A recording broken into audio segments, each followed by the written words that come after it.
من الشيطان الرجيم. بسم الله الرحمن الرحيم. يا أيها المزمل قم الليل إلا قليلا نصفه أو انقص منه قليلا أو زد عليه ورتل القرآن ترتيلا إنا سنلقي عليك قولا ثقيلا إن ناشئة الليل هي أشد وطئا وأقوم قيلا إن لك في النهار سبحا طويلا واذكر اسم ربك وتبتل إليه تبتيلا رب المشرق والمغرب لا إله إلا هو فاتخذه وكيلا واصبر على ما يقولون واهجرهم هجرا جميلا وذرني والمكذبين وللنعمة أمهلهم قليلا إن لدينا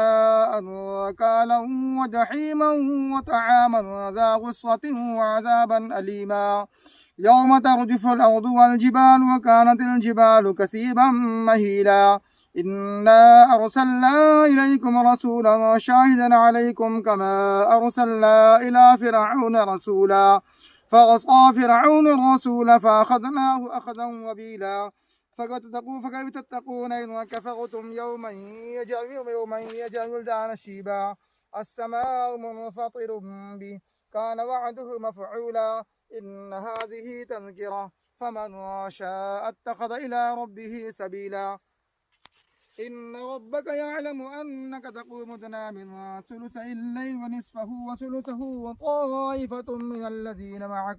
والله يقدر الليل والنهار علم أن لن تحصوه فتاب عليك فقروا ما تيسر من القرآن علم أن سيكون منكم مرضى وآخرون يضربون في الأرض يبتغون من فضل الله وآخرون يقاتلون في سبيل الله فقروا ما تيسر منه وأقيموا الصلاة وآتوا الزكاة وأقرضوا الله قرضا حسنا وما تقدموا لأنفسكم من خير تجدوه عند الله هو خيرا وأعظم أجرا واستغفروا الله إن الله غفور رحيم.